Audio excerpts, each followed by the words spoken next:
नमस्कार साथियों। स्क्रीन पर चल रही इस वीडियो में जो महिलाएं सड़क पर बैठी हैं, ये सिटी कोई आम सिटी नहीं है। ये उत्तर प्रदेश की अंतर्राष्ट्रीय सिटी आगरा है। शहर के छिपीटोला इलाके में भयंकर पानी संकट है, लेकिन नगर निगम के अफसर चादर तानकर चैन की नींद सो रहे हैं और महिलाएं बर्तन लेकर सड़क पर बैठी हैं। प्रदर्शनकारी महिलाएं बता रही हैं कि एक एक बूंद को तरस रहे हैं, मगर अफसर जो हैं वो सुनते ही नहीं है। नगर निगम में कई बार गुहार लगा चुकी आज आगरा का तापमान 44 डिग्री के आसपास है। इस पानी की भयंकर किल्लत के बीच इन औरतों को आगरा, जो कि अंतर्राष्ट्रीय सिटी मानी जाती है उत्तर प्रदेश की, वहां के नगर निगम ने महिलाओं को सड़क पर बैठने के लिए मजबूर कर दिया है। पहले आप ये वीडियो देख लीजिए।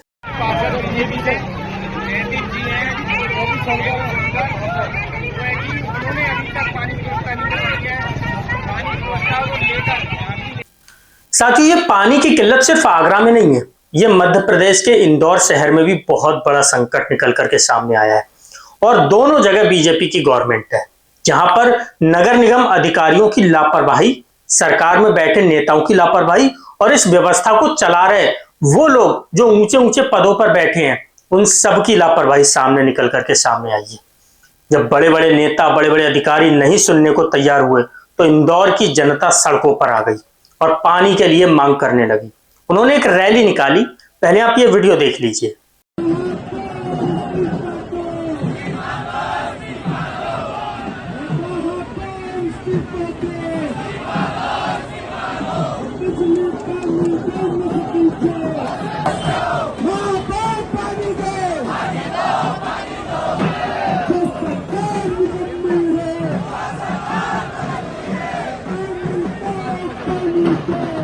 साथियों, कहते हैं कि जब कोई भीड़, कोई जन आंदोलन सड़कों पर उतरता है, तो उसकी मांगे तभी पूरी की जाती हैं जब उनको सहारा देने वाला कोई नेता हो। पानी की इस बड़ी किल्लत के बीच कांग्रेस नेता जीतू पटवारी इन लोगों के सहयोगी बने, इन लोगों की लाठी बने और उनकी आवाज बनकर लोगों के बीच आए। उन्होंने सत्ता में बैठे नेता, नगर निगम के अधिकारी और समस्त वो लोग जो इस व्यवस्था का हिस्सा हैं, व्यवस्था को चला रहे हैं, उन पर जमकर बरसे। आप ये वीडियो देखिए। इंदौर शहर बूंद बूंद पानी के लिए तरस गया। आज इंदौर शहर में जो पानी मिल रहा है वो भी 90% जहरीला पानी है। कांग्रेस पार्टी जब 36 लोगों की हत्या भारतीय जनता पार्टी की नगर निगम ने की, तब हमने अपना विपक्ष का दायित्व निभाया। तब हमने, राहुल गांधी जी विपक्ष के नेता यहाँ आए, इंदौर शहर में जो पीड़ित परिवार थी उनकी आर्थिक सहायता की। इससे विपक्ष का दायित्व नहीं पूरा होता है। हमने पूरे शहर में पानी की सैंपलिंग करवाई और उस पानी की रिपोर्ट हम 3 दिन में जारी करेंगे।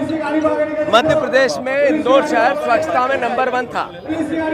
पानी के वाटर सिटी के नाम का पूरा तमंगा हमारे इंदौर शहर को मिला था। इंदौर शहर में बूंद बूंद पानी के लिए तरसना, ये मैसेज है कि हमारा सांसद निकम्मा है, हमारा महापौर निकम्मा है, हमारे यहाँ के प्रभारी मंत्री लापरवाह है, हमारे यहाँ के नगरीय प्रशासन मंत्री एक तरह से इंदौर शहर से बदला लेना चाहते हैं। जो इंदौर शहर में विपक्ष विहीन इंदौर बना है, उसकी सजा इंदौर को दे रहे हैं। जिस तरीके से सारे विधायक बीजेपी के, लगातार सांसद बीजेपी का, लगातार नगर निगम बीजेपी की, लगातार ज़्यादा पार्षद बीजेपी के, उस लगातार सरकार बीजेपी की प्रदेश में, उसकी सजा इंदौर शहर को, जनता को इंदौर की भारतीय जनता पार्टी दे रही है। मैं इंदौर शहर से आह्वान करता हूं, प्रार्थना करता हूं, विपक्ष को ताकत दो। गली गली में कांग्रेस जन अपना दायित्व निभा रहे हैं, आप सहयोग करो, आपसे अपेक्षा है, बदलाव करो। सोचो कि आपके पैसे की चोरी करने वाले लोग, आप ही के वोट लेकर आपको डराने वाले लोग सत्ता में, इनको हटाओ। महापौर से इस्तीफा मांगो। एक निकम्मा महापौर है, ये इस्तीफा देगा जब ही इंदौर शहर को निजात मिलेगी। धन्यवाद। साथियों, पानी की इतनी बड़ी किल्लत के बीच एक ऐसा वीडियो सामने आया जिसने सबको सोचने पर मजबूर कर दिया। एक कॉलेज की लाइब्रेरी में पानी नहीं था, तो वहां के छात्रों ने एचओडी के रूम में जाकर के उनका फ्रिज उठा ले आए और लाइब्रेरी में रख दिया। कहा कि अब सब लोग इसी से पानी पिएंगे, क्योंकि फीस हम दे रहे हैं, तो हमें ही अगर जरूरत की सुविधा नहीं मिलेगी तो इस फ्रिज का एचओडी के रूम में रखने का फायदा क्या है। उन्होंने एक वीडियो भी जारी किया, ये वीडियो देखिए आप। डबल डोर फ्रिज है, इसको जरी में दे दो।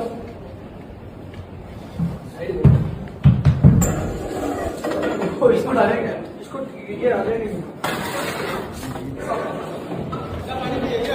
ये फ्रिज आ गया आप लोगों का। ये लो ठंडा पानी। साथियों, भाजपा सरकार में ये कोई नई बात नहीं है।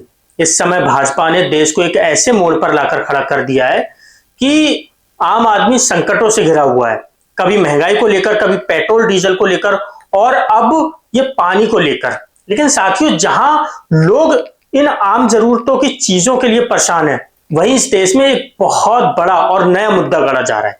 साथियों, ईद का समय है, ऐसे में गाय को लेकर एक बहुत बड़ा बवंडर खड़ा हो गया है। महाराष्ट्र भाजपा नेता नीतीश राणा के एक बयान दिया था, जिसके पलटवार में AIMIM के नेता वारिस पठान का एक बयान काफी चर्चाओं में है। उन्होंने अपने सोशल मीडिया एक्स पर लिखा कि नीतीश राणा के बयान पर उन्होंने जवाब दिया कि मैं प्रधानमंत्री नरेंद्र मोदी से पूछना चाहता हूं कि क्या भारत हिंदू राष्ट्र बन गया है? कब घोषित हुआ है? देश संविधान से चलता है। बीजेपी गाय को राष्ट्रीय पशु घोषित कर दे, फिर ना कोई गाय को खाएगा, ना काटेगा और ना बांटेगा। लेकिन सिर्फ मुसलमान को बदनाम करना उनके त्योहार के समय, इस तरह की बातें करना सही नहीं है। सबको त्योहार मनाने का अधिकार है। उन्होंने अपने सोशल मीडिया हैंडल से एक वीडियो भी जारी किया, वीडियो देखिए आप। ये देखिए, सबसे पहले तो ये जो बोल रहे ना हिंदू राष्ट्र है, तो मैं पूछना चाहूंगा नरेंद्र मोदी जी से, जो भारत के प्रधानमंत्री है, कि क्या भारत हिंदू राष्ट्र बन गया है? कब घोषित हुआ है? अरे तो संविधान से देश चल रहा है, संविधान को मान रहे हैं सब लोग, हम लोग। और बोलो उनको, नीतीश राणे को बोलो, भाई साहब आप तो इतने बड़े मंत्री, आप तो मुसलमानों को गालियां दे दे के मंत्री भी बन गए, आपका प्रमोशन हो गया है ना। बोलो सरकार को, बना दो, पूरे राष्ट्र पशु घोषित कर दो गाय को। कोई ना खाएगा, ना काटेगा, ना बांटेगा। खत्म हो गया किस्सा। इनकी दुकान बंद हो जाएगी, इनका जो काम है ना नफरत फैलाने का, ये बंद हो जाएगा। क्या करेंगे ये लोग? मगर मुसलमानों को बदनाम करना, उनके त्योहार के टाइम पे इस तरह की बकवास बातें करना, मैं समझता हूं सही नहीं। साथियों, देश भर में जितनी भी गाय काटी जाती हैं, जितना भी बीफ एक्सपोर्ट होता है, वो बिना सरकार की परमिशन के नहीं हो सकता। मोदी जी जब अपने दौर में विपक्ष में थे, तो इन बीफ को लेकर के क्या क्या स्टेटमेंट देते थे, आज मैं आपको वो दिखाता हूं। और प्रधानमंत्री मोदी का एक वीडियो बहुत वायरल हो रहा है, जब उन्होंने 2012 में कहा कि दुनिया भर में भारत बीफ एक्सपोर्ट में नंबर 1 है। मेरा कलेजा रो रहा है, चीख चीख कर रो रहा है कि भारत में गाय काटी जा रही है। यह बयान मोदी जी का 2012 का है साथियों। आज 2026 चल रही है और एक रिपोर्ट के मुताबिक beef export company Allana group ने बीजेपी को 2024-25 में 30 करोड़ रुपए का चंदा दिया था। सोशल मीडिया एक्स पर वॉइस ऑफ ट्राइबल्स हैंडल से पोस्ट की गई है। पहले आप इस पोस्ट को देखिए, जिसमें उन्होंने मोदी जी का गाय बीफ को लेकर एक बयान लिखा है कि दुनिया भर में बीफ एक्सपोर्ट नंबर 1 पर भारत है। मेरा कलेजा रो रहा है, चीख चीख कर रो रहा है। मोदी जी ने यह बयान 2012 में दिया था। साथ ही इस हैंडल से एक दावा भी किया गया है, और वो दावा यह है कि beef export company Allana group ने बीजेपी को 2024-25 में 30 करोड़ रुपए का चंदा दिया था। उन्होंने एक वीडियो भी जारी किया है मोदी जी का, पहले आप ये वीडियो देख लीजिए। बीफ एक्सपोर्ट में हिंदुस्तान नंबर 1 है। किन चीजों के लिए गर्व किया जा रहा है? भाइयों बहनों, आपका कलेजा रो रहा है कि नहीं मुझे मालूम नहीं, मेरा कलेजा चिक चिक करके पुकार रहा है।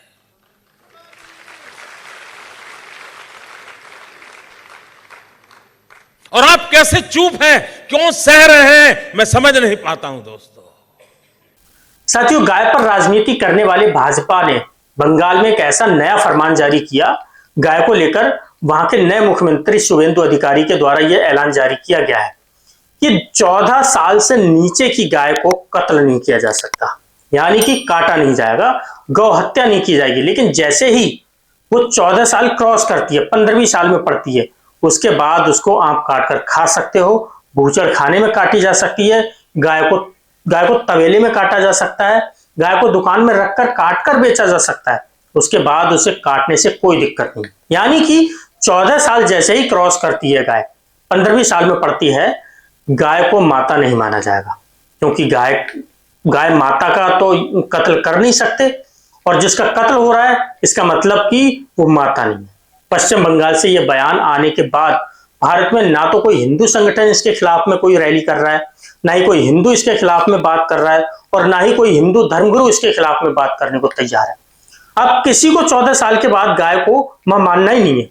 साथियों, इस बयान पर एआईएमआईएम के नेता सैयद असीम वकार की एक प्रतिक्रिया सोशल मीडिया एक्स पर देखने को मिली है। उन्होंने अपने सोशल मीडिया अकाउंट से एक पोस्ट की है। पहले आप ये पोस्ट देख लीजिए, जिसमें उन्होंने लिखा, बंगाल में 14 साल से अधिक आयु की गाय काटने वाले कानून की मैं मजम्मत करता हूं। पहले मैं गाय को राष्ट्रीय पशु घोषित करने की मांग करता था, लेकिन अब मैं गाय को राष्ट्रीय माता घोषित करने की मांग करता हूं। केंद्र सरकार एक नया कानून बनाए जिसमें प्रत्येक ब्राह्मण, वैश्य एवं क्षत्रिय को 2 गाय माता अपने घर में रखना अनिवार्य हो। योगी जी से मेरा सवाल है, क्या गाय को 15 साल बाद काटने की इजाजत देने वाले शुभेंदु अधिकारी को उत्तर प्रदेश में आने देंगे या नहीं? साथियों, उन्होंने अपने सोशल मीडिया अकाउंट एक्स से एक वीडियो भी जारी किया। वीडियो देखिए। जैसा कि आप सब जानते हैं कि भारतीय जनता पार्टी की नई नवेली स्टेट के नए नवेले मुख्यमंत्री शुभेंदु अधिकारी ने एक कानून बनाया है, नया कानून। और वो कानून यह है कि जो 14 साल की उम्र तक की गाय है, यानी जवान गाय है, वो मां मानी जाएगी बंगाल में। और जैसे ही वो 15 साल की हो जाएगी या उससे ज़्यादा उम्र की हो जाएगी तो उसकी मां का दर्जा छीन लिया जाएगा और उसको आप बेच सकते हैं कसाईयों को। मैं इस कानून का पुरजोर आवाज में विरोध करता हूं, मजम्मत करता हूं। यह कानून गलत है, नाजायज है। मैं बंगाल के मुसलमानों को सलाम करता हूं कि उन्होंने ये फैसला लिया कि गाय न खरीदेंगे, न गाय आपकी कुर्बान की जाएगी। मैं उनके बंगाल के मुसलमानों के फैसले को सैल्यूट करता हूं। बिल्कुल सही फैसला। पूरे भारत के मुसलमानों से मेरी अपील है कि गाय से संबंध विच्छेद कर लीजिए। बिल्कुल मत खरीदिए अगर खरीदते हैं। वैसे मुझे नॉलेज नहीं है, बहुत कम लोग खरीदते हैं, लेकिन मैं फिर भी कह रहा हूं कि गाय से बिल्कुल किनारा कर लीजिए। एक भी गाय मत खरीदिए, ना पालने के लिए, ना दूध के लिए, ना बेचने के लिए, ना कारोबार के लिए। बिल्कुल ना खरीदिए। दूसरी सबसे बड़ी बात कि मैं अब तक के ये मांग करता था कि गाय को राष्ट्रीय पशु घोषित कीजिए। अब मेरी मांग यह है कि गाय को राष्ट्रीय माता घोषित कीजिए। है अमित शाह साहब में और नरेंद्र मोदी जी में और गिरिराज सिंह में और साक्षी महाराज में और योगी आदित्यनाथ जी में और बाकी तमाम लोगों में हिम्मत कि मेरी बात का समर्थन करेंगे राष्ट्रीय माता घोषित। मैं मुसलमानों के ये अपील कर रहा हूं, मांग कर रहा हूं भारत सरकार से, राष्ट्रीय माता घोषित कीजिए।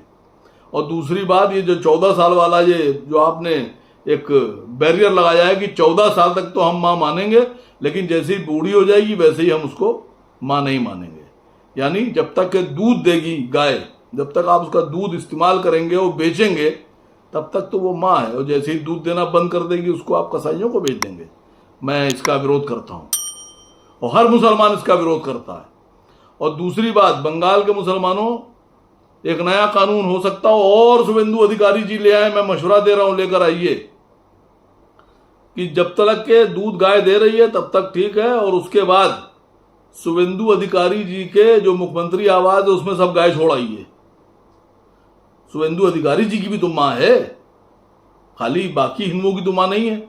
मुख्यमंत्री जी की, गृह मंत्री जी की, प्रधानमंत्री जी की, सभी स्टेटों के मुख्यमंत्रियों की, सभी और विभागों के मंत्रियों की भी तो मां है गाय। छोड़ आइए इनके घर, इनके महलों में, मुख्यमंत्री आवास में। और शुभेंदु अधिकारी जी, एक कानून और बनाइए। मैं भारत के प्रधानमंत्री से भी कह रहा हूं कि राष्ट्रीय माता घोषित करने के बाद एक कानून और बनाइए कि प्रत्येक बनिया, वैश्य समाज का आदमी, प्रत्येक ब्राह्मण और प्रत्येक ठाकुर, ये 3 जातियों के लोग अपने घर में अपनी सगी मां के साथ साथ 2 गौ माता भी रखेंगे। उनके लिए भी बेडरूम बनाया जाएगा, एसी लगाया जाएगा और हर घर में गौ माता होना चाहिए। गौ माता, समझ रहे ना, आप अपनी सगी माता को रख रहे हैं तो उतना ही दुलार और लाड प्यार गौ माता को दीजिए ना, क्यों नहीं देंगे आप? जितने भी वैश्य समाज के लोग हैं, ब्राह्मण समाज के लोग हैं और ठाकुर समाज के लोग हैं, ये सब अपने अपने परिवारों में कानून बनाए भारत सरकार, ये 3 जातियों के लोग अपने घरों में 2-2 गौ माता भी साथ में रखें, एसी लगा के रखें। और तीसरी बात, ये जो कानून शुभेंदु अधिकारी ने बनाया है, मैं ये योगी आदित्यनाथ जी से पूछ रहा हूं कि आप यहाँ तो जो गाय को काटने की बात करें वो सबसे बड़ा अपराधी दुर्दांत, उसका एनकाउंटर हो जाना चाहिए।